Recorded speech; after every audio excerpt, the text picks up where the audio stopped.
All right. All right.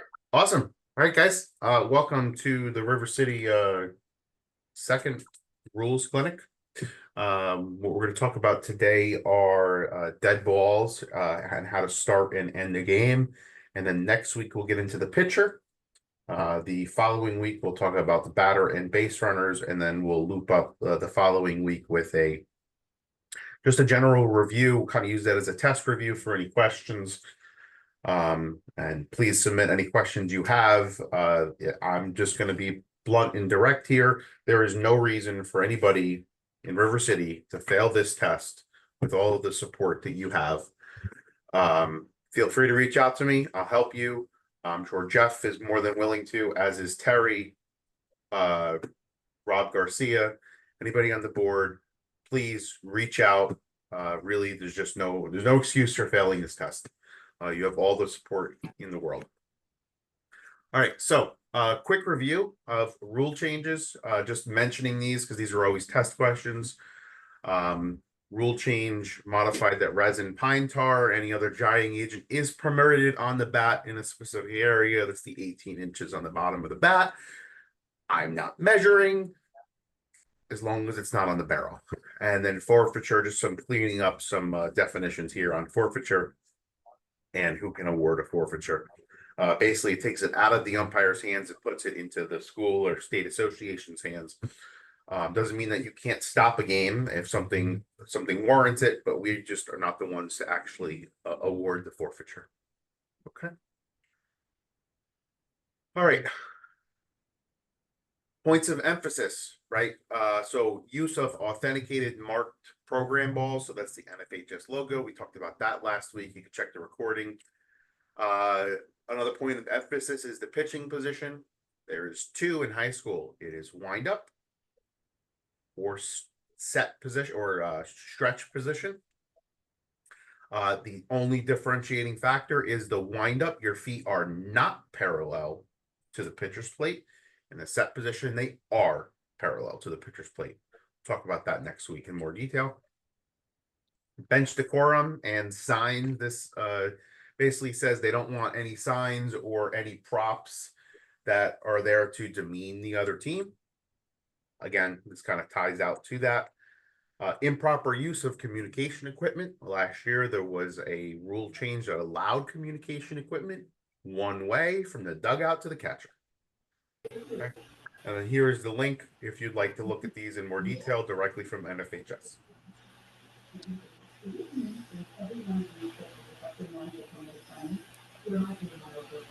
All right. So reviewing what we talked about last week. We reviewed some call outs for Rule 1. So hey, Steve, guys, mute yourself if I got him, Rob. I think Jeff just muted everybody. So we reviewed Rule 1. We also reviewed defined extending the dugout. This is always a test question. Talked about equipment and ball legality. And then we reviewed some call outs for Rules 2 and definitions.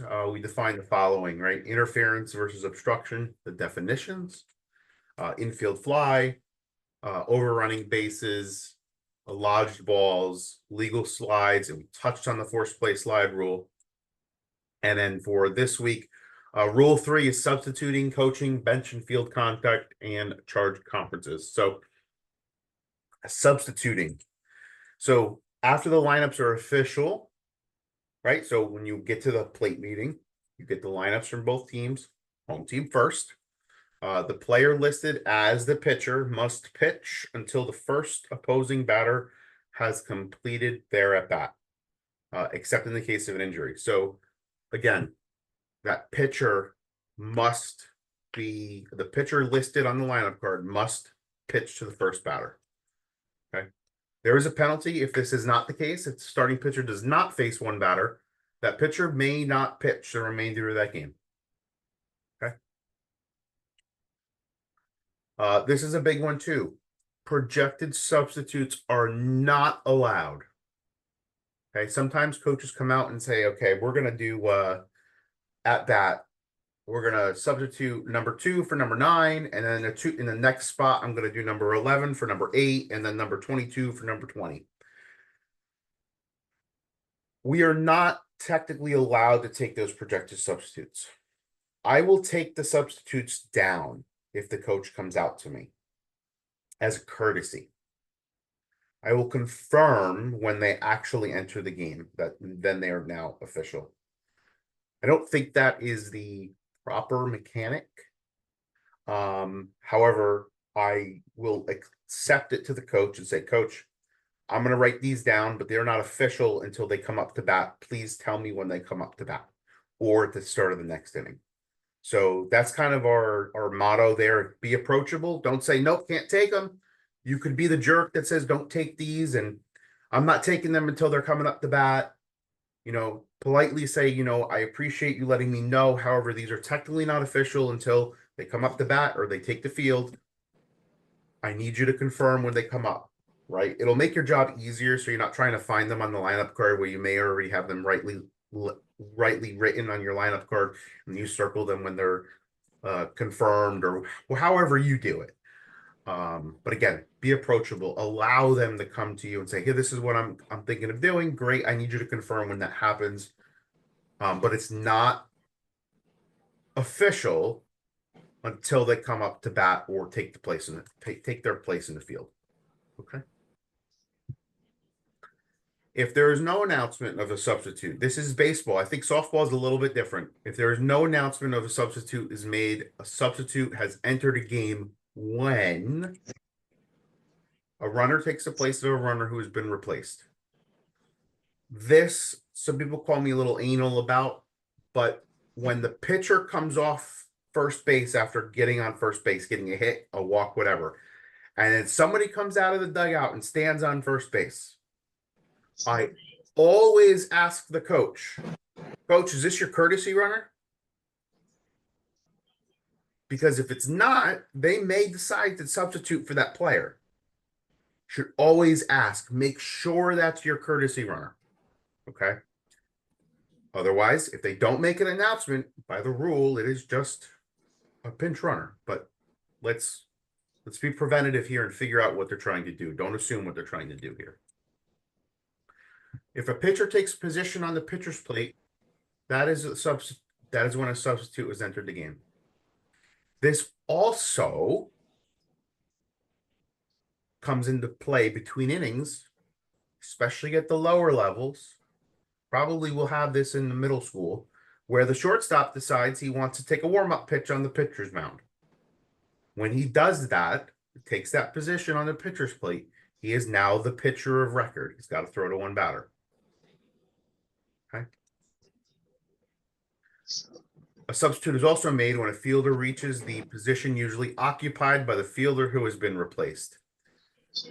I'm personally not as worried about this. I could care less if you're first base, third base, left field, right field. I don't really care because they could switch at any point in time. That's how the rule is written. Okay.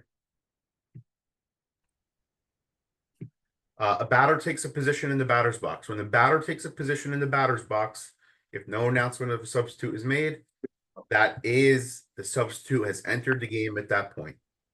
Okay, it is an unannounced substitute. Any questions?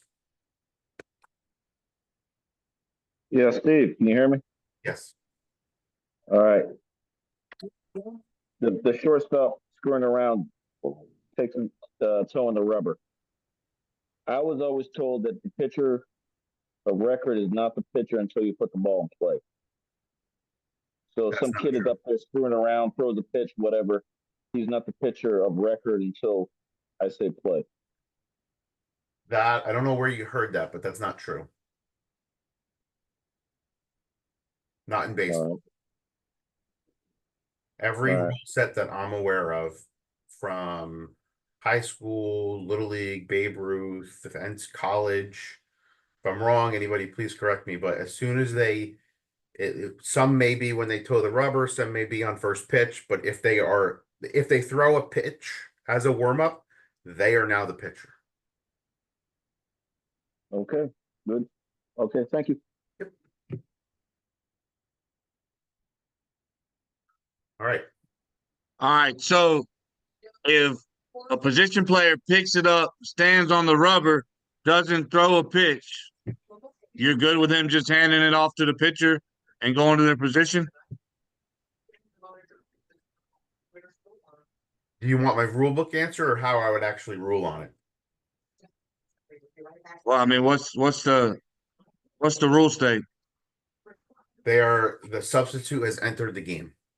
All right, so Pitcher. he doesn't even have to throw a pitch. Picks the ball up, stands on top of the mound. He is the pitcher. That is that this rule says yes. I'll Okay. check the case book to confirm for you. But it's a pitcher who's taking the position on the pitcher's plate. He is the pitcher. Let's try to be a little preventative here, too, right? If you know he's not the pitcher, maybe ask him if he's the pitcher. Hey, are you pitching? Steve, this is Jeff real quick. Let's be clear. Initially, Jeremiah said the rubber, and then at the second time he said the mound. So let's just be clear. It's when he steps on the rubber with the ball, vice just standing on the mound. Yep. Okay, cool. Yeah, I'm going to be a little preventative. Are you our new pitcher? No, get off. Don't stand there. All right, moving on. Illegal substitutes, right? Illegal and unannounced are two separate things. Discovery of an illegal substitute on offense by the umpire or the defensive team results in that runner being called out and restricted to the bench for the remainder of the game. Okay, so if it's an illegal substitute on the offense, the runner is out. He's not allowed back in the game. Subsequent offenses by that offender result in an out and an ejection. So he'd be out and ejected. Not sure how you'd have a third one, but okay. Should an illegal substitute score a run, advance, or cause a play to be made on another runner, that discovery must be made prior to the next pitch to the batter of either team. So very similar to batting out of order, it must be caught before the next pitch. An illegal substitute on defense results in replacing that player on defense immediately. Okay. If the defensive illegal substitute was found to be involved in the play, right? So if the right fielder is an illegal substitute, the ball is caught by the left fielder, the ball comes into third base, goes home, okay, fine, right? You just replace that person in right field. If they're involved in the play, the offense now has a choice. They can redo the at-bat or let the play stand. Right? So if he hits a double into the right center field gap, they find out the right fielder is an illegal substitute. They can let the double stand, which they probably will. But they have that choice to redo. If he flies out to right field, they're probably going to redo it. Okay?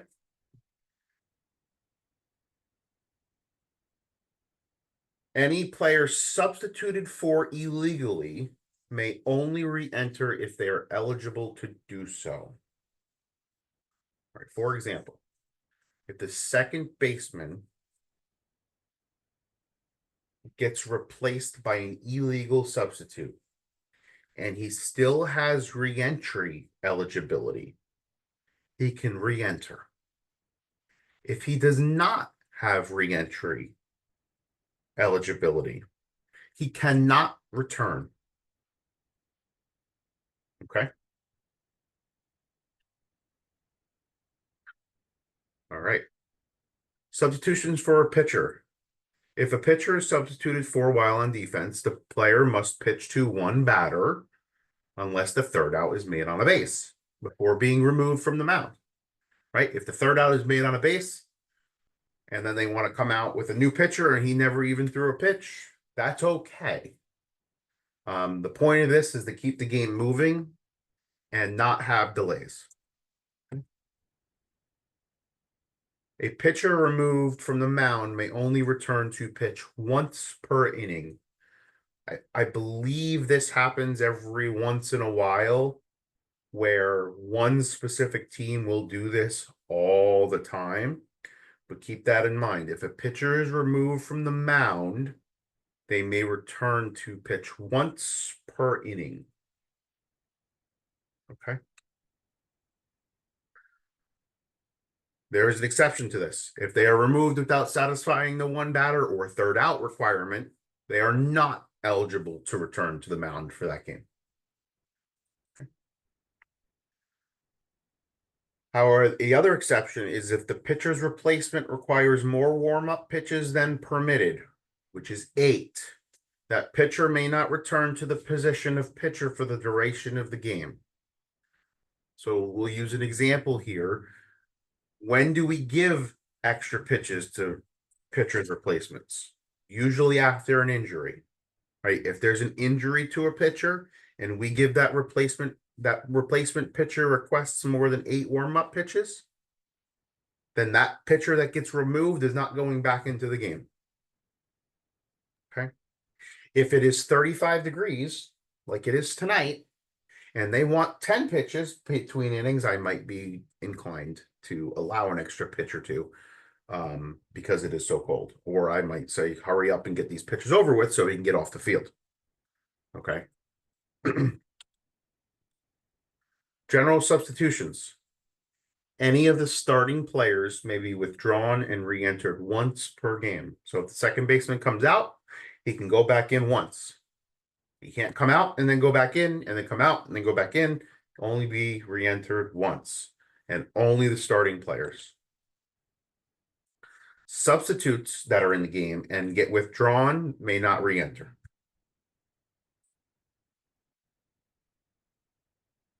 Designated hitter. 3 or 4 years ago, they made a very significant change to this designated hitter rule. We have 2 types of designated hitters, and I'm going to pause quite a bit here because there's always confusion about these. 2 types. One of them is a traditional DH. So that's the DH you see in the big leagues. Okay. The designated hitter may hit for any one of the 9 players in the starting defensive lineup.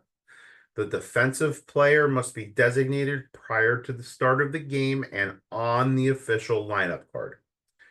Every coach will write this differently. Don't be afraid to ask. Is number 22 your DH? Yes. Okay. And he is DHing for number 9. Yes. Okay, great. Okay. If a pinch hitter or a pinch runner is entered for the DH, this substitute now becomes the DH. Re-entry rules apply. So again, very similar to the big leagues. You can substitute for your DH and you'll keep your DH. Pending it's just a pinch hitter or a pinch runner. They still have re-entry rules that DH is considered a starter, as is the player on defense. Both players are starters, so they technically have 10 starters. Okay, 10 starters. This DH is terminated for the remainder of the game when the defensive player who was hit for enters the game as a batter or pinch runner. So if they were DHing for the second baseman and the second baseman comes up to bat, that DH is terminated. If the DH goes into the field, must be for the person he's DHing for, right?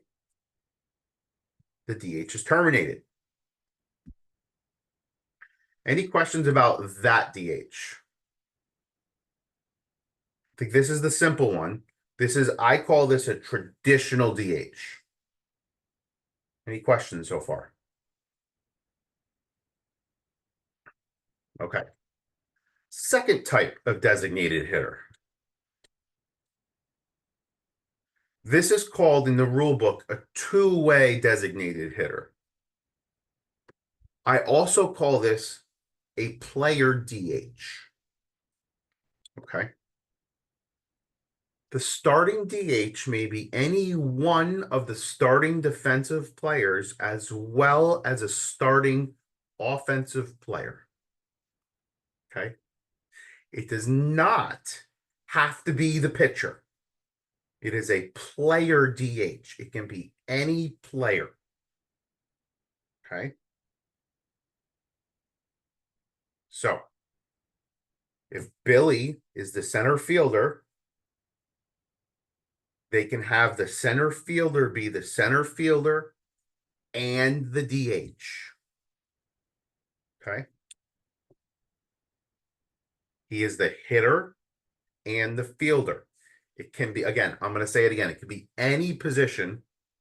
So I like to call it a player DH. The role of the defensive player may be substituted for by any legal substitute. Okay. So you could put in both DHs, you could put any fielder in that, substitute for that fielder at any point in time. Okay. And the DH is still there. The starter still has re-entry rights for this position. So he could come out as center fielder, still be the DH, and then re-enter in center field again. He can re-enter as a hitter. Okay. Can I stop you there, Steve? Yes. So the defensive player can be substituted. So if that happens, so, Freddie is put into center field. We have converted from a 9-man lineup with this two-way DH to a traditional 10-man DH lineup, correct? I'm going to say no. These are two different types of designated hitters, and there is additional rules. So no, the traditional DH is one type of DH. Keep it completely separated from this one.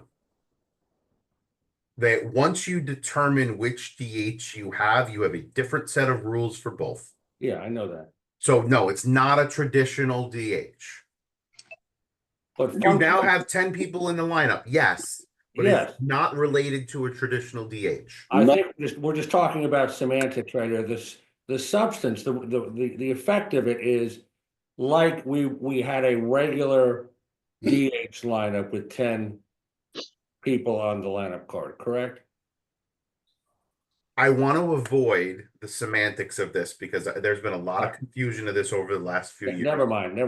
Yeah, so yes, you now have 10 people. What I'm trying to avoid, Bill, is saying like a regular DH or like the traditional DH, because there's a different set of rules and there's been a lot of confusion on this over the last few years. So I'm trying to keep these completely separated. We now have, it's still a player DH lineup. You just have 10 people in the lineup now. Got it. Rob, were you saying something? Yeah, well, because this could be a call. You can almost talk about this the whole meeting. Remember also, guys, it could be this traditional DH is usually when the pitcher is being hit for, right? So on the second side that Steve is saying, so you can have the center fielder being DH'd for, but also that your pitcher can be your player DH in that second set as well. So remember in that the pitcher can be his DH, and you could still have a DH for your center fielder in the second set, that the second type that Steve is talking about here. So just remember that part of it. Like the pitcher can still be the DH for himself and the next guy, and still have a player hitting for the center fielder. I don't think you can have both, Rob. Yeah. So if you have a player DH, That's confusing as shit. You can have both DHs in the lineup at the same time. You can't. Rob, I don't think you can have both DHs. no, I know. I'm sorry. I'm throwing this completely off here. I'm sorry. I'm trying to talk about the two different types that Bill was talking about there, with the traditional 10-man and then a 9-man. That's what I'm saying. So if the pitcher DH is your pitcher DH, you cannot have a guy that is playing center field and having a DH for him. That's what I was trying to. Sorry. No, that's okay. Yes, you're correct, Rob. You cannot have both. It is one or the other. Okay. That player DH is considered two players. Position player, DH player. Correct. I think we're confusing when we say we can have 10 on the two-way designated hitter. It is 10. There's only going to be 9 players.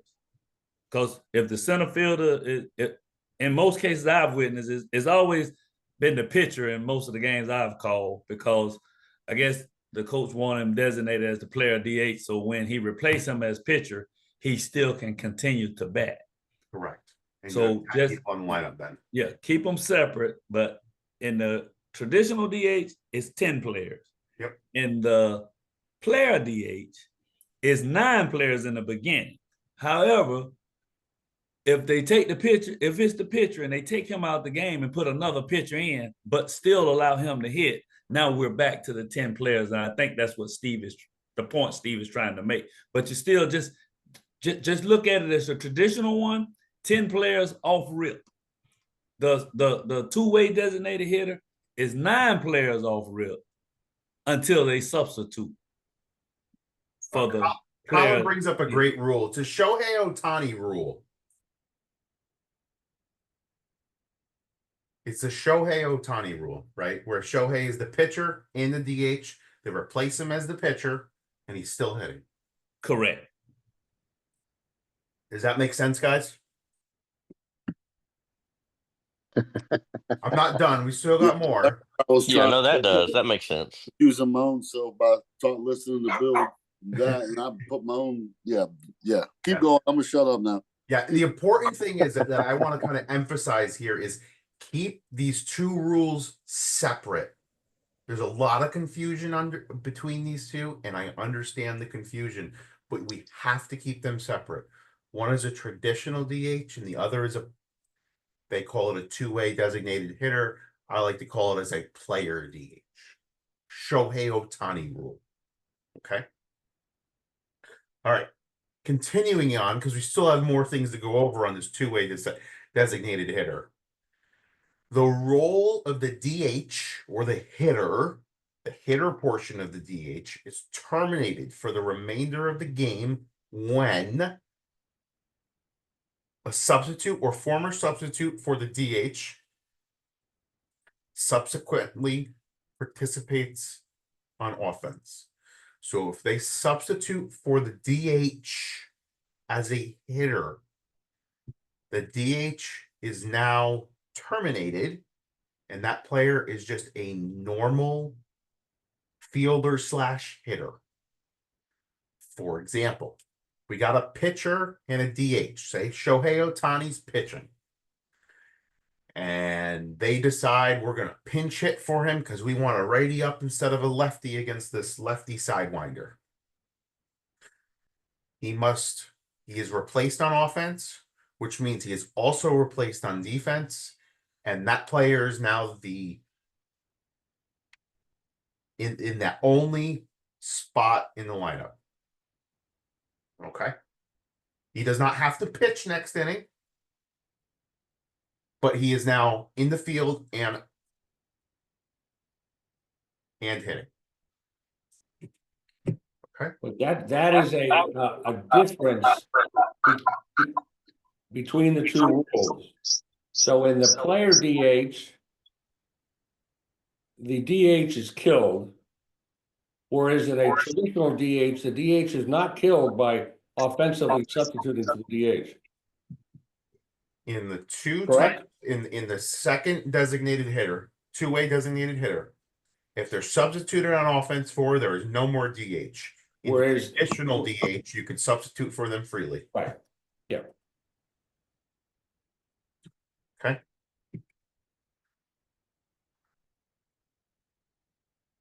If the starting defensive player DH is substituted as a hitter or a runner, right? That's kind of saying the same thing. The first bullet is, well, if you had a sub go in for the DH and on the field, and then they come out to a different place on offense, then that you're going to kill the DH as well. But this is specifically saying if the starting defensive player DH is substituted as a hitter or a runner. So again, this DH could be listed as a pitcher DH, a second base DH, shortstop DH on the lineup, right? That's how they're supposed to call it. Okay. They don't always call it out that way, but that's how they're supposed to call it out. The pitcher player may be substituted for on defense. If the DH on offense is ever substituted for, then the role of DH is terminated and that substitute enters the game as a fielder as well. Okay. Yep. Steve, can I jump in right here real quick? Yes, sir. And this is why when the pitcher is designated as the player DH, he cannot have a courtesy runner. Because if he's substituted for as a hitter or a runner, the role of DH is terminated. So whenever the pitcher is the player DH, he cannot have a courtesy runner. I just want to make that clear. That's a great point, Jeff. I'm glad you stated that. Good point. Yep.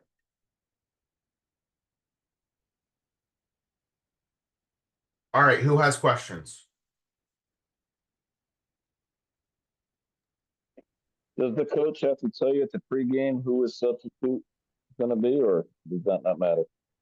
We do not need to know who the substitute is. We just need to know that it's a player DH because they don't have to do a substitute for them. All right. Right? Because that pitcher can move off of that pitcher spot and go somewhere else, which is perfectly legal, and not do a substitute.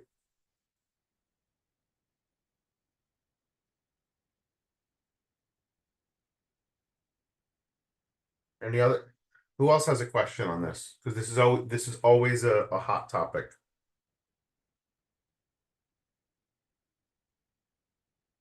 Oh, come on! I didn't do that good at explaining it.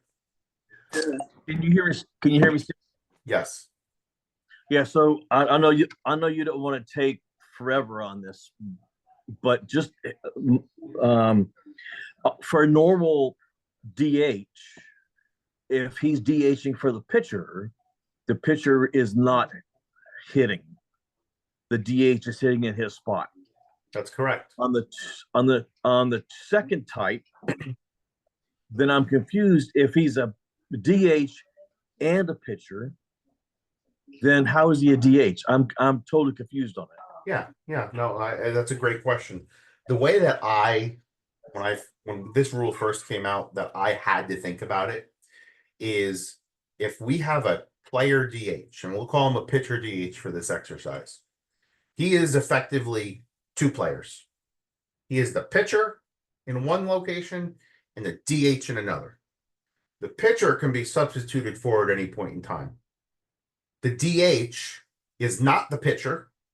The DH is a different player, even if it's the same person, right? He's still not the pitcher.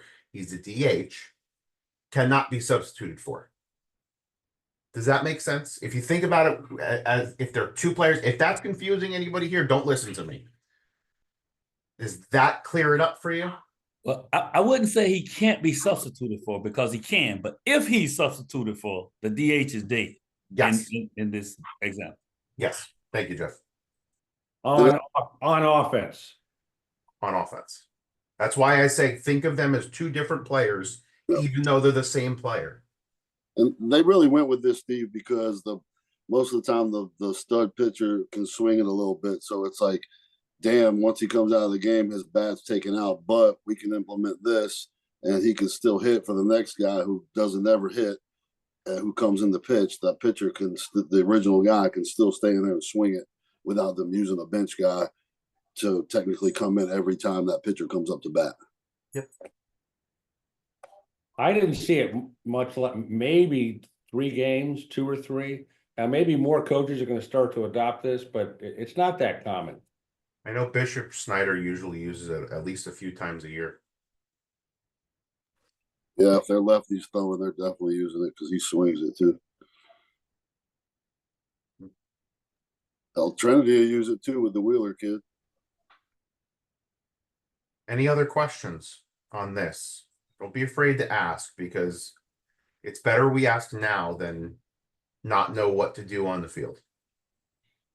I concur. I had a big brouhaha about this the first year in a district playoff game at Bowles. So I just want to be clear that if the pitcher is designated as the player DH, he cannot have a courtesy run.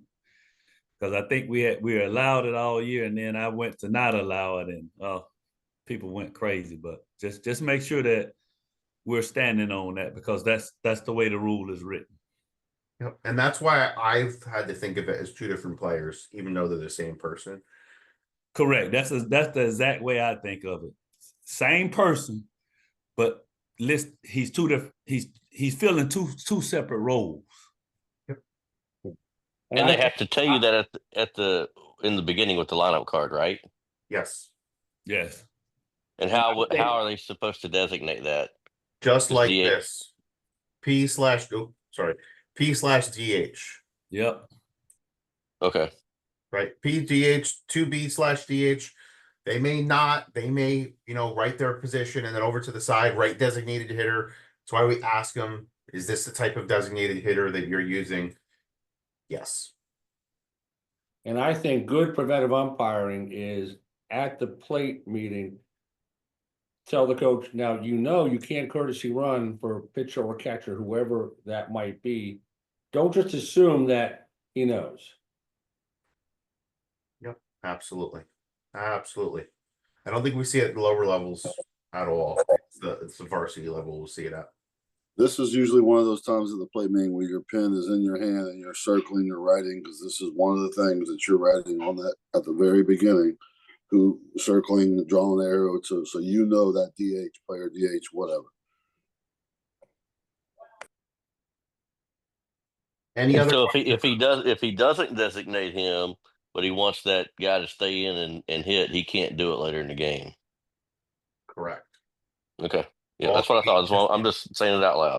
Yep, all DHs must be noted on the lineup card when handed to the umpire. Once the umpire accepts the lineup card, there is no changes to the lineup card, no additions to the lineup card, unless somebody comes late, they want to add a substitute in the end, that's fine. But their starting lineup is set, and they can't add a DH. Okay. Any other questions? Please feel free to ask. These are test questions, by the way.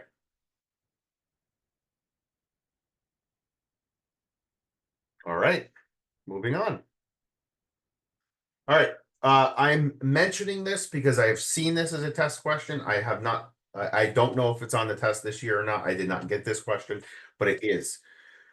We are not medical professionals. And I'm only calling out exactly what the rule book says. The rule book says if a concussion is clear and obvious occurs, loss of consciousness, headache, dizziness, confusion, or balance problems, the player shall be immediately removed and not allowed to return to play until cleared by an appropriate healthcare professional. Right? We are not doctors. We do not diagnose unless it is clear, like he gets hit in the head and he's knocked out cold. Coach, you can have the coach check on the catcher. Coach, check on him. Right? And go get out of there. Okay. Blood. A player or coach that is bleeding or has blood on their uniform shall be prohibited from participating. Uniforms with blood on them must be changed or cleaned if blood is on them. We need to give them a reasonable amount of time to administer any medical care that is needed or get it cleaned up. Re-entry rule does apply to starters if they pull them out of the game and the game is and they just replace them. Okay, so re-entry rules still apply. Okay. No coach shall physically assist a runner during playing action. The penalty for coaches physically assisting a runner during playing action is the runner is out. Immediately, it is a delayed dead ball. So you'll point and say he's out for assisting, and you just kind of let everything go. We see the videos all the time on social media about they gave this kid a high five because he hit a home run or smacked them on the back after a home run. High fives are not assisting the runner. Slaps on their back, slaps on their buttocks are not assisting the runner. Slaps during a dead ball is not assisting the runner. Assisting the runner is pushing the runner towards or back towards base. Do not call somebody out for this. Okay. If a live thrown ball inadvertently touches a coach in the coach's box, it only applies to coaches, base running coaches. The ball is live and in play.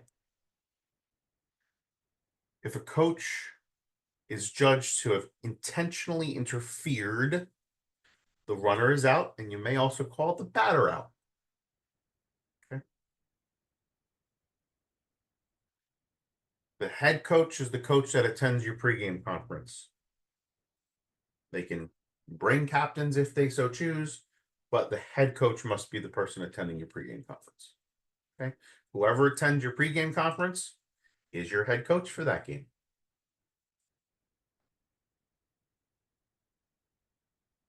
Bench Steve, and one second.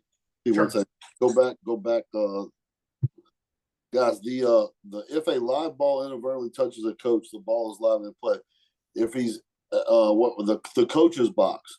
Look here, we all know that coaches don't hang out in that coach's box. So if this is one play that hits, like if he's in the box, got it. It's wide open. But this is that one play that without telling the coach to stay his ass in the box, you will keep his ass in the box.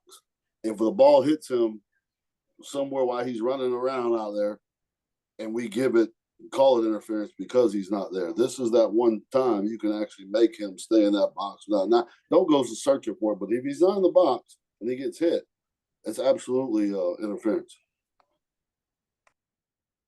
Yeah, I actually probably about 8 or 9 years ago, I called an interference on a third base coach who was inside the dirt circle around home plate and interfered with the throw from left field.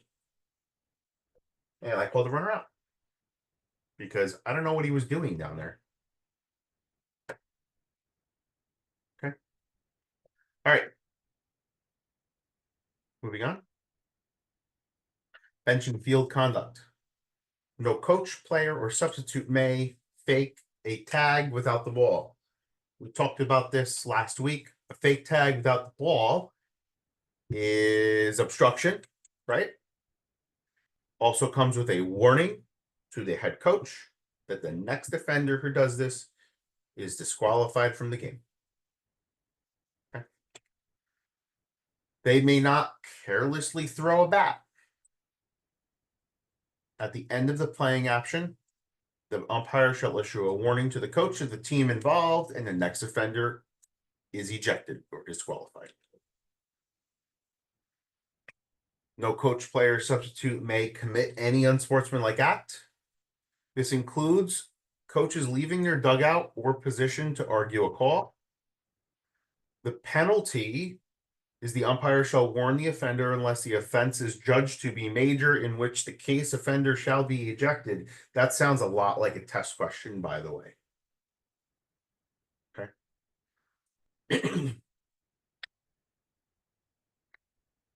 Continuing. No coach, player, substitute may deliberately throw a bat or a helmet, initiate malicious contact. On a malicious contact, the ball is immediately dead. If it's on offense, the player is out and ejected. Doesn't matter if the ball wasn't around. Okay. Unless, of course, he's already scored, then the run scores and he's still ejected. If it's on defense, the umpire will rule safe now or out and award bases accordingly had the malicious contact not occurred. Okay. They may not use tobacco or tobacco-like products. leave their positions or bench area during a fight or physical confrontation. Coaches are allowed to help prevent or break up a fight. Okay. They may not have physical contact, spit, kick dirt, engage or any other physical action toward an umpire. All of those offenses are considered major offenses and come with an immediate ejection. Okay. Warnings. Warnings may be verbal or written. On your test, you will probably have a question about warnings. The rulebook definition of warnings come with an additional penalty that restricts the offender to the bench the remainder of the game. That is a NFHS rule. FASA does not enforce this. Okay. On your test, if you have a written warning, it comes with a restriction to the bench. Okay. In actuality, we are not allowed to restrict the bench in Florida. Okay. If a coach has previously received a verbal warning, the next warning is a written warning. If a coach has a written warning, the next step is an ejection. Okay. So it's verbal, written, ejection. Okay. I do suggest using your verbal and written warnings as such after you have a written warning the next time the coach is ejected. Okay, that's why we write it down so that we have, this is exactly when I gave him a warning for this. And if you have to eject him for the same thing later, you have that written down. Okay.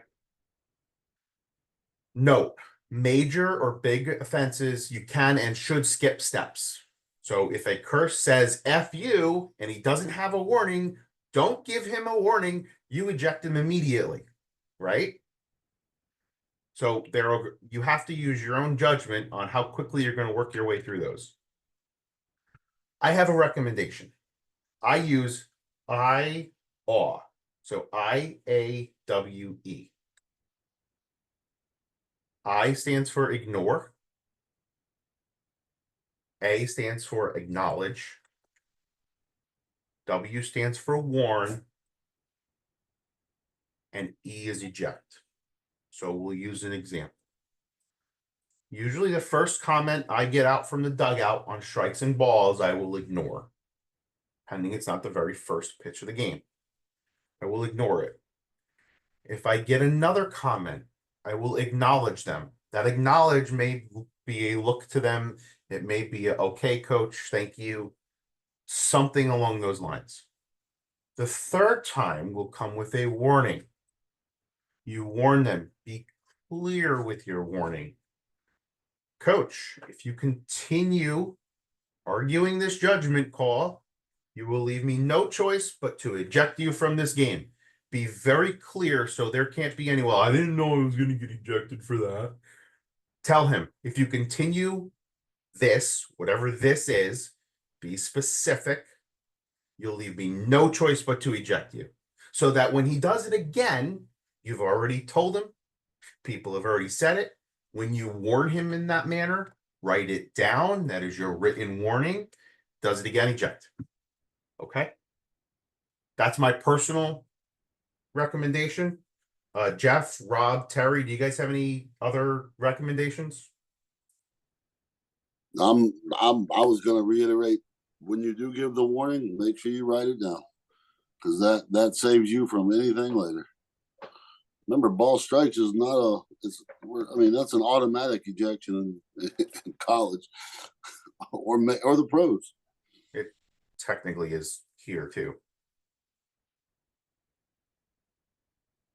Okay. If you have, I'm tracking. I don't want us to have a hair trigger, but I don't want us to be taking no crap, for 2, 3, 4 innings, especially on balls and strikes. There's no reason to continue to listen to a coach about balls and strikes. Yep. I kind of got the same thing Steve though. I ignore it as the first time. Second time I acknowledge. I normally look over and say, I got you, coach, or I heard you, coach. Or I'll catch him in between innings and say, hey, I got you, coach. I heard you. and you know, I'm probably not gonna warn him. I'm gonna eject him because I already told him when I acknowledged it. And if you have an ejection, Jeff, correct me if I'm wrong, you got to call the commissioner, which would be Terry, Yes. or you're gonna Jeff, or yeah, Rob. right. No. We're gonna write it up and Alright. and call Terry, get it to Terry, and then you know, Terry and I'll talk. Okay. So if for whatever reason you can't get in touch with Terry, gotta Yeah, let Jeff or Rob know, right? Yeah, you can just call me directly. Yep. Or So- get in touch with me if you can't get in touch with Terry. But I can assure you, Terry gonna answer that damn phone. You got it. You got it. Just in case he's on the field, right? So okay, so you have Terry. He ain't gonna be doing much of that. Yeah, you ain't gonna be able to reach me. I'll be on the field. Okay, so Terry, if for whatever reason you can't get a hold of Terry, you got to make sure Jeff knows. So it is important to make sure you tell your commissioner. If you're a softball guy, you got to let Joe know. Yeah, let me be It's clear. softball. Do not submit AT Form 6 without having talked with me or Terry. They will Question, give you direction on what to do. Steve? Yep. So are you sure that if we get a test question on this issue, that we need to apply the NFHS rule of restricting to the bench and not the FOSHA rule? I'm 100% sure. I mean, I thought we talked about this several years ago, and since this is a Florida test, we would apply the Florida modification, but you're sure? I am 100% sure Florida will. Yeah. This is not a Florida test. This is an NFHS test. It's just administered through FOSHA's website. All so right. for test purposes, that you can answer restricted to the bench if that's the correct answer. In practicality, in operation on the field, the state of Florida does not allow restrictions to the bench. That's the way you got to think of it. NFHS is they give the test, it's just administered through FOSHA's website because we go through Arbiter. But on the field, FOSHA does not deal in restrictions because NFHS allows the states to choose whether they want to deal in restrictions or not. So once again, I know I said a lot. For test purposes, the answer may be restrict the coach to the bench. On the field, practically in a game in the state of Florida, there is no such thing as restricting a coach to the bench. I hope that's clear.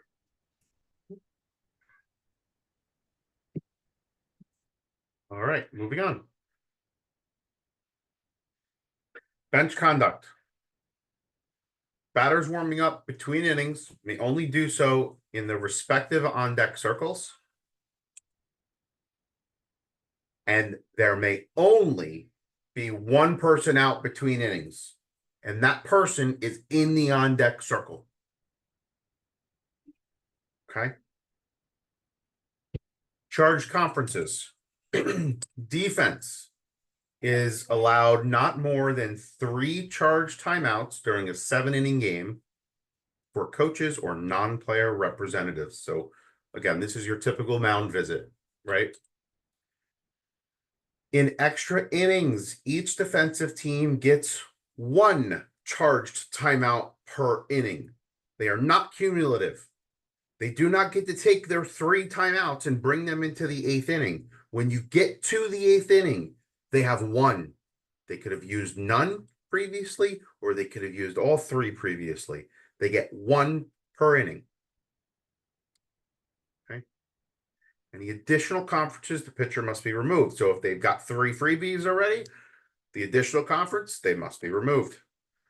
The defensive conference concludes when the coach crosses the foul line, if it happens in fair territory, or when they start to head back to their dugout if they have the conference in foul territory. Okay. On offense, each team may be granted not more than one timeout when on offense per inning. Any additional requests are denied. Okay. Again, in extra innings, they still only get one. The timeout will conclude when the coach starts to head back to their coach's box or dugout. Okay. A timeout to get the kids' equipment at second base and they're not talking strategy is not a timeout. Okay. They start talking strategy, you can charge them a timeout. Okay. When either team has a charged conference, the other team may also have an uncharged conference, provided the conference concludes when the other team's conference concludes.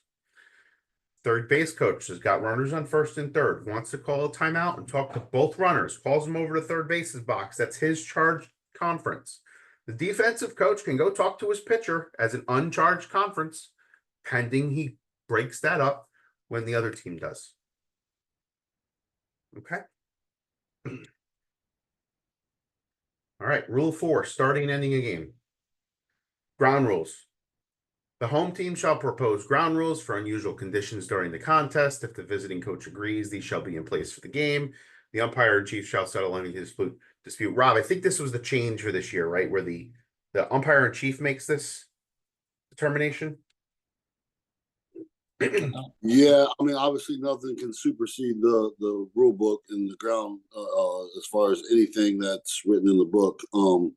But if there's any dispute, right, at the plate, like, well, 2 feet off the tarp, this, that, whatever, but it is going to be the crew chief's job to settle that before you leave the plate conference. Coaches, you agree to these ground rules today, whatever you got to say, yes, like just like the verbal yes with the proper legally equipped. But if there's no questions and everybody, once you go around the field and everything's good and the other coach says we're good, and you're good with it. Now, just remember, like you said, nothing supersedes the rule book. Yep, that's my next point. No ground rules may supersede the rule book. The note I have here is coaches may not extend the dugout in a legal way, even if they say we have always done it this way. Okay. All right. That is correct. Yeah, remember, it's only towards the outfield, nothing closer to the plate. Yep. All right, pregame conference. Visiting teams and home teams shall deliver official lineups to the umpire in chief at the pregame conference. That's your plate meeting. The umpire in chief shall emphasize to both coaches that all participants would show good sportsmanship. The umpire shall receive verification that all players are legally and properly equipped. My tip to you on this is I use the LEGS acronym. You don't have to use LEGS. You can use whatever you do to remember this. But LEGS, lineups, equipment. Again, are all your players legally and properly equipped? You need a verbal yes. G is ground rules. And S is sportsmanship. So if you follow LEGS, LEGS, lineups, equipment, ground rules, sportsmanship, you touch on everything that you need to. On the lineups, you verify your DH, or you have 9 or 10 starters. Or equipment, are all your players legally and properly equipped? Ground rules, go over the ground rules between both coaches. Sportsmanship, remind coaches that everyone is expected to show good sportsmanship throughout this contest. Remember on that, guys, on the pregame, that it's 5 minutes. I mean, not even. Get there 5 minutes before. It shouldn't be, 2-3 minutes. That those coaches don't want to be up there with you already. Go through what you got to go through. But that's a great acronym, LEGS. Like, that's very simple. Put out. No reason to go into anything extra. All the extra stuff that you want to do at the plate meeting to try to earn an extra chip or this and that, they do not want to hear it. They're ready to get out of there and go. So 2-3 minutes, and let's get the anthem going and move on. Rob, I would actually want it even shorter than 2 or 3 minutes. I would say it should average about 60 seconds. Right? It shouldn't be long. I'm with you there too. Should not be long at all. You're right. If you're at bowls, your longest part of this is going to be your lined up. Looking at it, this is your DH, correct? Are you happy? Great. All right, this is your DH. You got number 2 as your pitcher. Number 4 is your catcher. Okay, great. Thank you so much. Are all your players legally and properly equipped? Yes, yes. All right, guys, take us around the field. All right, well, we have, this dugout's enclosed. You can get caught up behind home plate. That dugout's enclosed. We'll close both of those gates. Everything else is enclosed. Okay, great. Guys, let's make sure we show good sportsmanship throughout this entire contest. And good luck. That's it. Send them on their way. Yep. Wait, and you may say, are we doing an anthem today or not? Right? They may say no anthem today because XYZ, there's weather, whatever, right? Yeah, good end point there. Some of them will say it to you. If not, ask it, and if not, roll out. All right, moving on. Ending a game. Run rules. 10-run rules after 5 innings is in effect. Right? Varsity games do not have a time limit, according to Fasha. However, if they want to end after 2 hours and 20 minutes, I ain't going to stop them. JV games only have a time limit if there's a game after that one. Again, if they want to put a time limit on a JV game and there's no game after it, I'm not going to be the one to stop them. Fasha does not allow protests. And being middle school is not Fasha regulated. What are we, Rob and Jeff? 2 hours? Yes, 2 hours on the middle school game. Okay. 2 hours for middle school. Okay. All right, let's talk about some rules questions. Then we got another section to go through and then another round of rules. So, all right, this is going to kind of harp back to this was actually a big discussion point last year in these clinics. This is going to hark back to our rules definitions as well. So, with R1 on first, B1 singles to center. So, go runner on first base. Batter singles to center field. R1 trips over second and decides to stay there. So he falls over second. He decides staying at second. Batter 1 heads to second, but is obstructed by F3 while F8 throws en route to second. The B1 is caught in a rundown and tagged out while R1 remains at second. B1 is awarded second, R2 is pushed to third. Although B1 is entitled to second, he cannot be awarded that base because it's occupied. B1 is awarded third, and R1 is pushed to home if the umpire judges B1 would have made it to third had it not been for the obstruction and R1 stopping. Who would like to take a guess at this? This was a rule question last year, by the way. I'm going with A, but he's pushed to third. Carl's going with A. Anybody disagree? Come on. He's leaving me out here all by myself. Anybody agree? You're right, Carl. Thank you, Bill.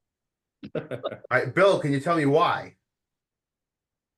Because on the obstruction, he is protected to the next bag, B1, and since R2 was there on second base, he gets pushed to third. Pretty basic. Yep. So when a runner is obstructed while advancing or returning to a base, the umpire shall award the obstructed runner a minimum of 1 base, right? We know that it's exactly what you just said. The umpire shall award the obstructed runner and each other runners any additional bases that would nullify the obstruction. So being we have to put him on second base, to nullify the obstruction, we have to push that guy R1 to third base. Okay. Okay. That is the correct answer. We had a lot more discussion on this last year. All right. Rules question number 2. A starting player who has been removed from the game re-enters in the wrong position in the batting order. He is considered to be a legal substitute, an unreported substitute, an illegal substitute, or batting out of order.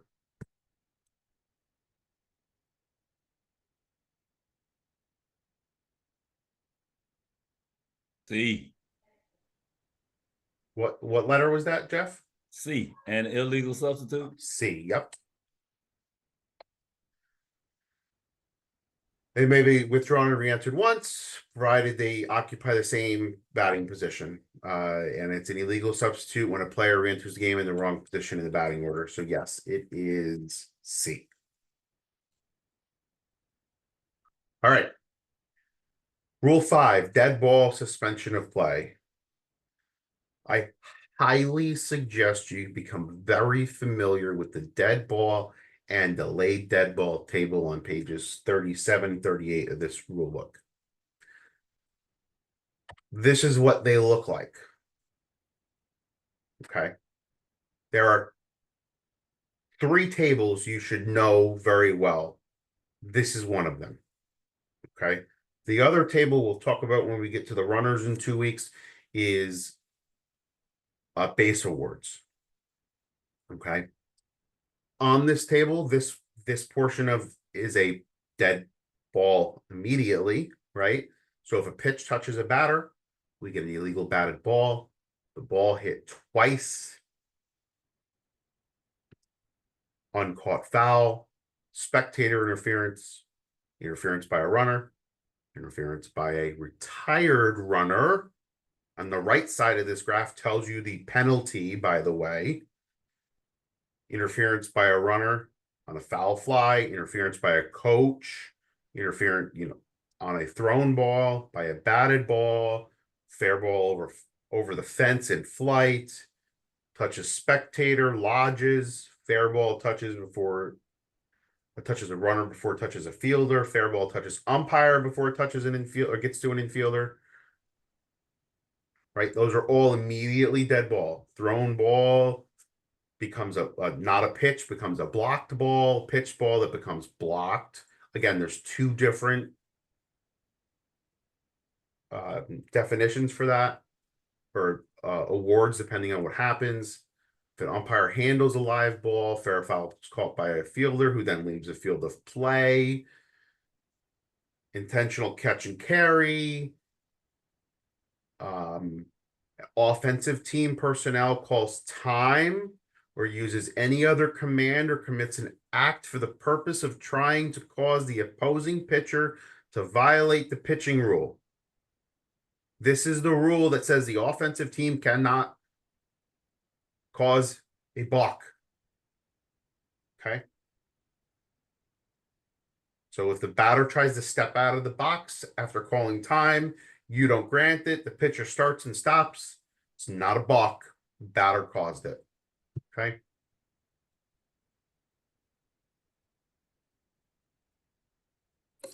Guys, get really familiar with this. I mean, this is a very big point of emphasis. I mean, look at all the dead ball situations. I mean, I don't want you to take your mind to this, but all these things can happen, and you hopefully you know what the award is when it does. I mean, I'll be honest with you, there's some of these things that we're not all 100% sure on. I mean, I look at this all the time. I go over this, I talk about it, and I'm questioning myself a lot sometimes. These 2 pages and the next one with the other type is definitely something. If you're gonna concentrate, these are what you concentrate on right here. Yep. Absolutely. This is your best. This table is one of your best friends, not only because it tells you when it's a immediate or delayed dead ball, but because it's telling you the penalty also. Okay. And again, here's the delayed dead ball, right? Okay. So let's talk about these a little bit. Ball becomes dead immediately when pitch ball touches a batter, right? We know that. If they swing, it's still a dead ball, but it's also a strike. Okay. The ball is illegally batted. The batter enters the box with an illegal bat. These are all immediately dead. Foul balls are immediately dead. Interference by a runner, batter runner, retired runner. Fair batted ball touches a runner or umpire prior to touching going past the fielder. If it touches a runner, in that situation, the runner is out.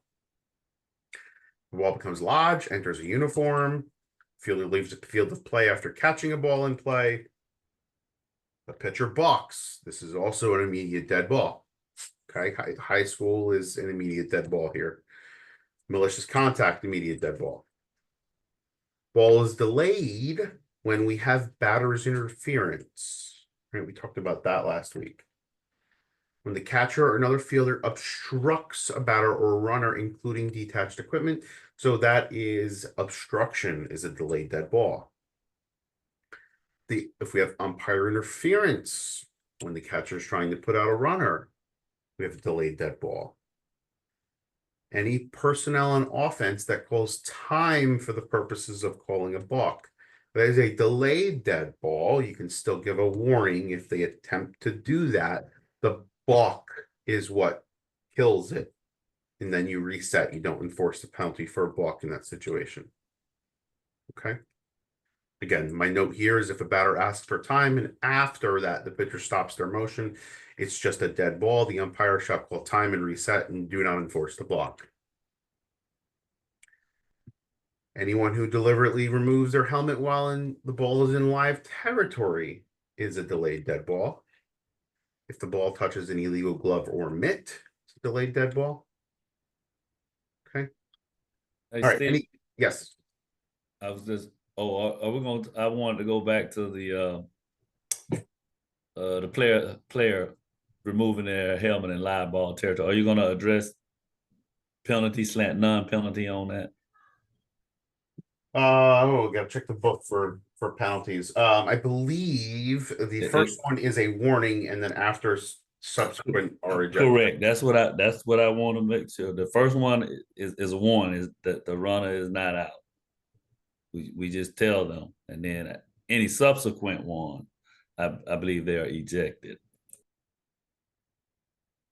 You're talking about like on a home run shot, the kid throws his helmet going home. No. Remember, on a home run, the ball is dead. This is a live ball. Guy running around third, he may, for whatever reasons, want to take his helmet off to celebrate while the ball is live or whatever reason. On a dead ball, we got nothing, man. Play on. If they throw their helmet, you should give a warning.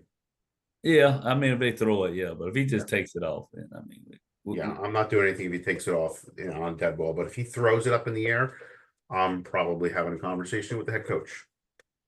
And what is that conversation? Is it a warning not to do that again? Is it an official? What goes on? What's happened to me? I don't know how to handle it. So to me, it really depends on the severity, right? If for some reason he decides he wants to launch it at the dugout and hit the dugout with force, coach, he's probably ejected from this game. If he just throws it up in the air, coach, you can't do that, right? My hands are you're tying my hands here. The book wants me to throw him out of this game. Right. It goes back to sportsmanship that we talked about at the plate meeting. That's essentially what that is. It's bad sportsmanship. So just address it in that manner as bad sportsmanship. Yep. That is a test question, by the way, Jeff, and they are looking for you to eject. Absolutely. Yeah, I had it on my test. Yep. On a celebration throw? Yep. That's the test question? And the correct answer is to eject the player?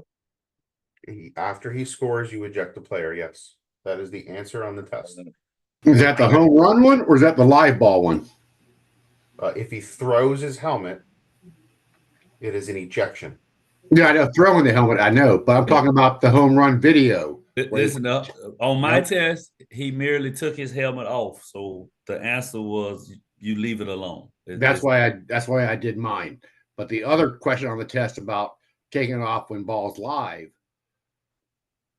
You have a warning and then an ejection for subsequent offenders. Yeah, okay. There is also a video, Jeff, of a kid hitting a home run and him launching the helmet into the air a good 30 feet.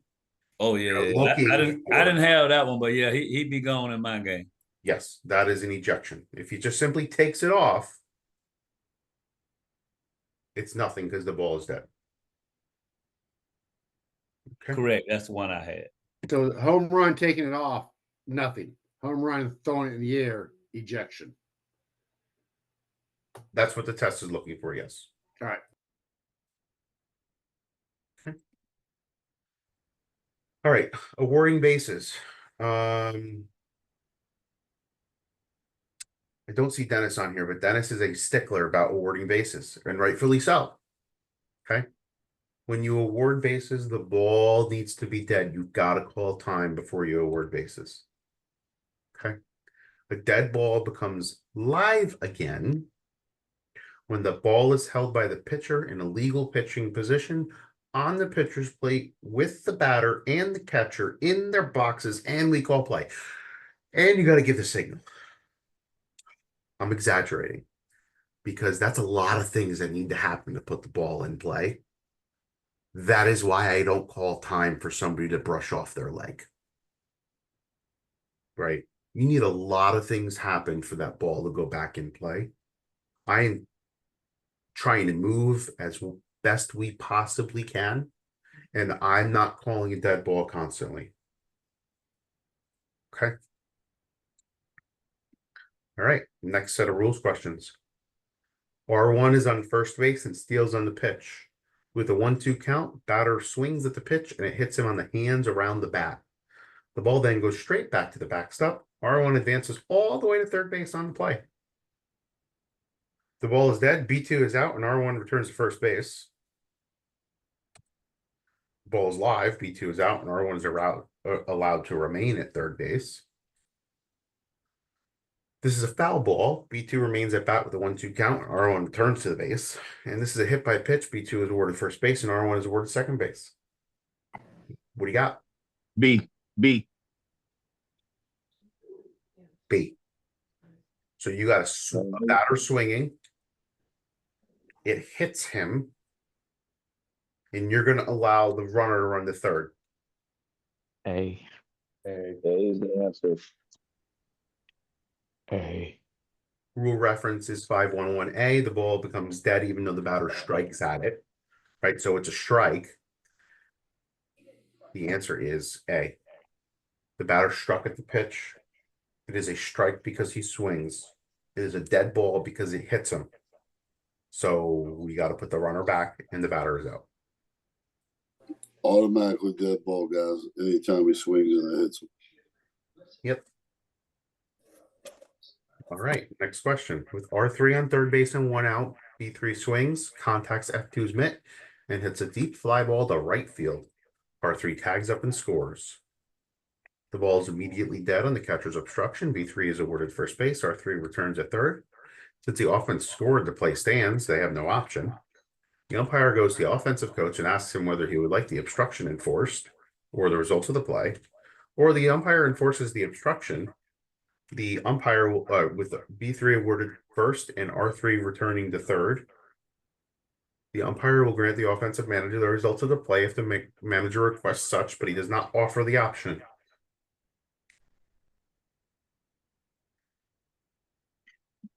D.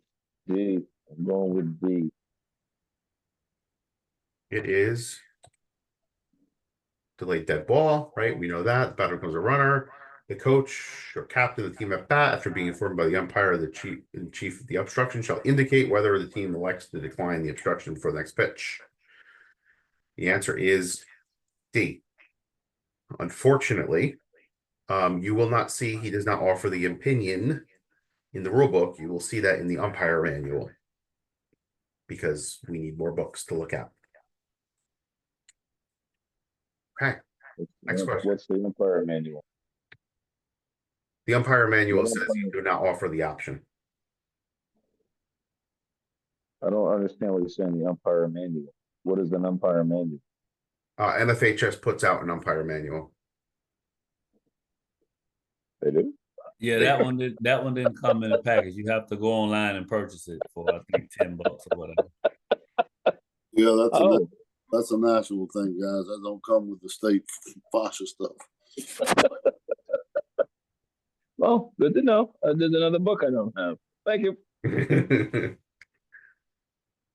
All right, with runners at second and third base, the batter hits a fly ball to right field. The runner at third tags up and leaves third as the right fielder makes contact with the ball, attempting a catch. However, the fielder juggles the ball and takes several steps before controlling the ball for a catch. The defense then appeals R3 left early. By rule, R3 left early. True or false? False. It is false. right? The rule says if a fair or foul bowled ball is caught other than a foul tip, each base runner shall touch the base after the batted ball has touched the fielder. They can't bobble it all the way in. So yes, it is false. 4. R1 is on first. The pitch is in the dirt and is blocked by the catcher. As the ball is rolling away, the catcher removes his mask or helmet and uses it to stop the ball. All right. R1 is awarded 2 bases due to the pitch being touched by detached player equipment. R1 is awarded 1 base to the pitch being touched by detached player equipment. R1 is awarded 3 bases due to the pitch being touched by detached player equipment. R1 is awarded home due to the pitch being touched by detached player equipment. By the way, you can have all of these awards in detached player equipment depending on the situation. I'm gonna say B because it was a pitch ball. I think that's A. Yeah, I was gonna say.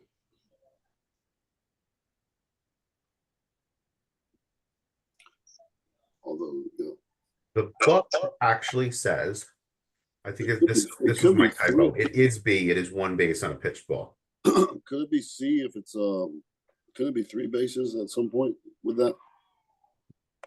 It can be C if the the only place that I've actually ever seen this with slow pitch softball, where some dude hits the ball into left field and the shortstop throws the glove up and it hits the ball, it can be 3 bases.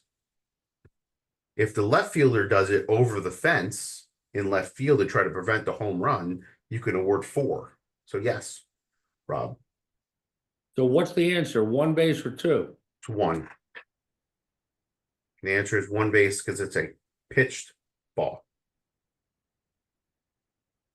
Okay. All right. With R3 on third and 1 out, B3 hits a pop-up down the third baseline. F5 makes the catch near his dugout and then steps inside with both feet. Okay, this is the, well, if he's in there with this foot and not this foot, right? Is the batter out and R3 scores? The batter is out and R3 stays. Ball is live if it was stated in the ground rules, catch and carry into the dugout. So who wants to take a guess?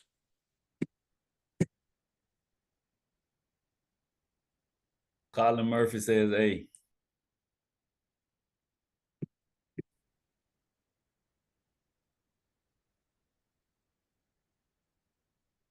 One base from the time of the pitch. It is correct. Okay. Check your base running awards table to find that. Okay. That is the last question here for today. That even scores him if he doesn't even tag. Correct. So just keep that in mind. If dead ball, it's the tag up. It's he's scoring no matter what. Yep. Yep, absolutely. To carry this to another rule here, so we have an extended dugout that goes 30 feet beyond and is painted. That rule also applies in that scenario. Is that correct? That is correct. Orange Park has that actually because the all their equipment they have down the left field line. All right. So yeah. University Christian too. Yeah. paint, It's dead it ball is painted. territory. So I mean, if he catches it and goes in there, the ball's dead. You got anytime it's dead, you got to award some bases if there are runners. How about camera wells? Oh, that's right. That's softball. You guys are lucky. No, we have camera wells also. Camera wells are out of wells, play. though? Camera I've wells never are out seen of a play. camera well in baseball. They're all in softball. Never seen a baseball. Oh, but it's still covered in the rules. Gotcha. No, in softball they actually use them. All right. Thank you for night 2. I'll stay for any questions anybody has. Let me say real quick, Steve, can you, okay, you got it up on the screen. Everybody notice that the training next week will not be on Wednesday because Steve is not available. It will be on Thursday, the 30th And you want to do 7 p.m. or stick with 6:30 and do it 7:30 works better for me. 7:30? 7, sorry, not 6:30, 7. Okay, we'll do 7. We'll do 7. Allows We'll me to eat dinner. I'll send the note out for 7. Yeah, so Thursday next week, not Wednesday. I'll be on a plane somewhere over the middle of the country, but yeah, Thursday. We'll do this next Thursday, and then we'll go back to Wednesdays on the 5th and the 12th. Jeff, I'm gonna send you a link for questions for anybody, and we'll start collecting questions from anybody who has anything that they want to go over. We'll add it. I'll add it as long as you get it in there the day prior, and we'll talk about it at the end of our class here, like we just do with those last few questions. I want to help anybody that needs help. Like I said, there is no excuse for failing this exam. Hey, Steve, can you clarify that last, the pitch ball, the catcher, grabs the loose ball with his mask? So it looks like Colin just put something in the chat. He says it's 2 bases in high school, 1 base in OBR. That is correct, Steve. Double check that I was thinking that myself. Check that if you can. Give me 1 second.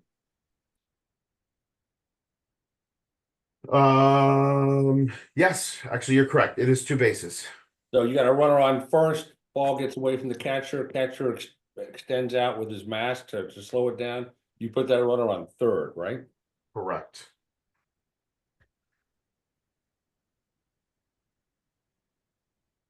Right, the ball is live and in play in that situation too. Okay. The ball's not dead. Correct. The play needs to end. Can he throw a runner out at third or first? Well, they can try, but he's going to be safe till third. Let's go to the dead ball table. I think. Yeah, let's go back. I think delayed. Let's see. Because that's on the defense, so that's obstruction, so that's delayed, right? Go Yeah, to it'd be the, delayed dead ball, but he's only safe to the base he's getting. So if he's getting third base, he's safe to there. If he goes past 30 and gets tagged out going home, he's out. Right. Now, if they try to make some stupid play and overthrow it, and he tries to I think this is an immediate dead ball, honestly. I think the catcher's equipment is immediate dead ball. Hold on, go back real quick, Steve. See how we all, even when you think, don't know. You moving too quick. Go to the last page of You want the dead last ball. page? I thought the general rule was you don't award no bases unless the ball's dead. Well, you can't award bases until The ball has to be dead to award bases. Meeting. Yes. Okay, go ahead. Go ahead. I'm good. I'm pretty sure Umpire Classroom just covered this on the Salvador Perez play from last year as well. What is? It's not on. It's not on now. It's not on either one of them.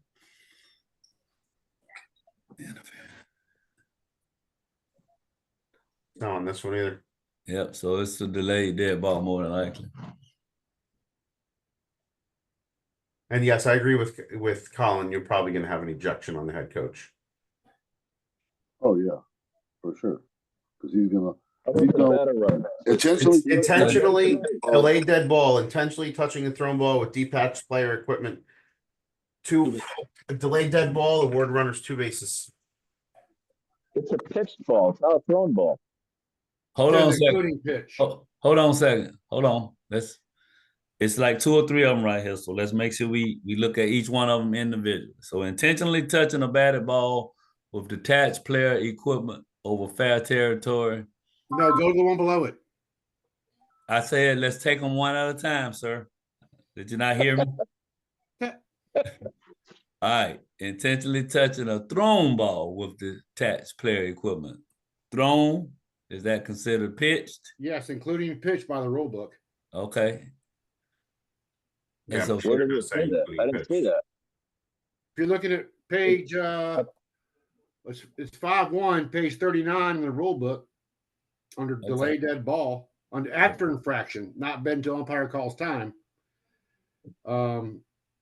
intentionally touching thrown ball, including a pitch, with detached player equipment.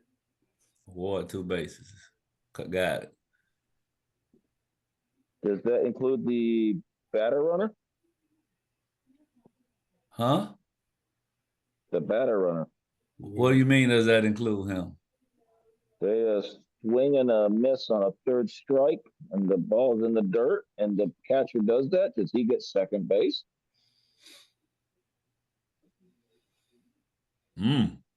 That's a good question. I would say yes, but we're gonna have to look that one up in the case book. I would say yes, because as soon as he swung and started running, he became a runner, right? Yeah. I say he gets he's a second runner. base. So now you got to talk to this coach and say, no, I'm going to put him on second and the other guy on third. Yeah, you're gonna probably have to eject the coach, but it's okay. Tell your catcher to keep your equipment to himself. Yeah, I mean, it is what it is. It's in the rule. By rule, coach, he's awarded 2 bases. All right. Expect a phone call from me. Hey, look, just like how you tell the people in the Navy, look here, I ain't wrote none of these doggone rules. They pay me to enforce them. That's it. All right, you're right. I ain't write this crap. I'm just there to enforce it to the best of my ability. One, know the rule. 2, know when to apply the rule. And 3, know how to apply the rule. That's typical officiating, baseball, whatever you have, softball, football, whatever. So going back to the question, because the question was on a pitch ball, it was only 1 base. So we're changing that now. A pitch ball is 2 bases. Yes, I think the term changing it is not the right term, but yes, we had it. We had it. Yeah. Yes, we're changing the 2 bases. By the book, by rule, it's 2 bases. Okay. You good, Jeremiah? I was fine. Okay. This is your rule reference. Yeah. Hey, Steve. Yep. Would you mind looking up for the next meeting Carl's question? So, drop third strike. Do we give that batter a runner? Is he a runner at that point? Do we give him second? So I'm going to answer your question with A batter's a runner at that point, I don't believe. Yep. I was going to ask you if your batter is a runner at that point, Bill. So you're saying he would not be considered a runner? No, is a batter when does a batter become a batter runner? And is a batter runner a runner? I think a batter runner is a runner. He becomes a runner on a drop third strike situation or puts the ball in play. Correct. So is he a runner in this I would say situation? yes. So you're going to award 2 bases because he's a runner. Right. If it's not a drop third strike, then you're clearly not going to award him any bases. Right. You're just going to award the guy that's on base if there's a guy on Right. base. So think about it like this, Bill. In this situation, we all agree that he becomes a runner. He swings, the ball gets past, he misses the ball, is in the dirt. He takes off running because they screaming, go, go, go. And as he takes 2, 3, 4 steps, whatever, in my opinion, he's a runner. And the catcher uses detached equipment to grab the ball. We got the laid dead ball. All runners are awarded 2 bases. I say the batter's awarded 2 bases. I don't see it as any different as he hits the ball down to third base and he takes off running and the third baseman takes it and flies it in the dugout or over the fence. He gets what? 2 bases, right? I'm not saying they're the same thing, but they're he's a runner at that time after he's hit the ball. So I think he's a runner at that time after he swings and misses. He becomes a runner when there's action to make him vacate the batter's box on a play. There's action. He swung, he missed his third strike. There's action to make him vacate that box. Yep. Correct. But the difference between a catcher using detached equipment is the catcher gets 2 bags, you get 2 bases. If a fielder throws the glove at a ball, the runner gets 3 bases. Correct. Right, because that ball's over foul territory. We got to figure that the pass ball is in foul territory, right? Correct. Yeah. Maybe not. I can't see how it would be in foul territory unless it bounced back and was on the plate. On the plate, yeah. Because the catcher is in foul territory, right? What does it matter if the ball is in play? Because if you look at that chart of a delayed dead ball, it says that if a ball is contacted with detached equipment over foul territory, it's a 3-base award. Okay. Yeah. Let's look at the delayed dead ball chart, and it's right above the thrown ball.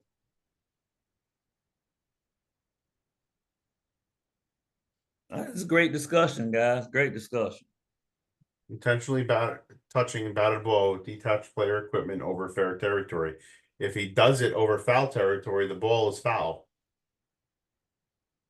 And if a catcher throws his glove at a bunt, it is a 3-base award. Yes, technically, as long as it's over fair territory. You daggone right. Boy, Okay. you're gonna have a coach out there saying, "What in the world just happened?"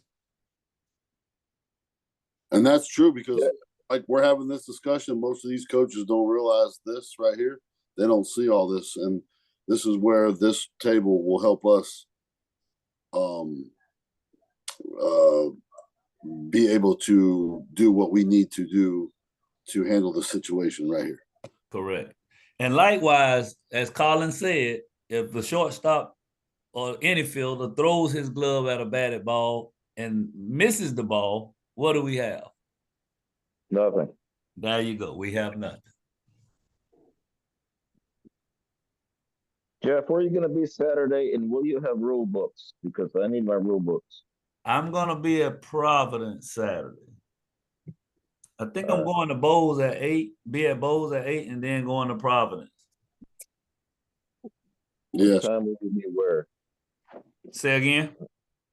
Actually, I just need my rule book. I need to hook up with you just to get a rule book. Come to Providence on Saturday sometime after 9 o'clock? Yeah, after 9 o'clock. And if I'm not there by 9, just hang tight. I'll be there momentarily. Cool. Thank you, Chris. Yeah, I think he'll be with us at Bowles for a little bit, and then he'll be over at Providence, like you said, probably between the 9 and 10 o'clock hour. I think he's going to hang out with us for about an hour or so, and then come see you guys. I got a new guy question for you. Where do you want me this weekend?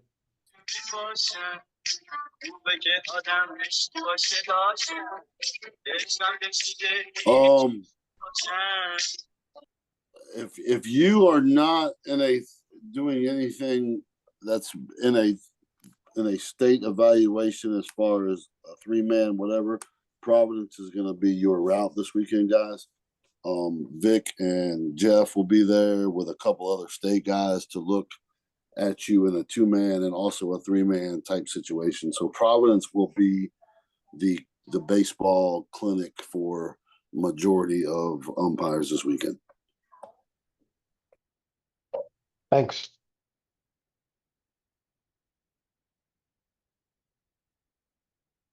All right. Does anybody have any rule questions? They have a question on their test that they want to go over.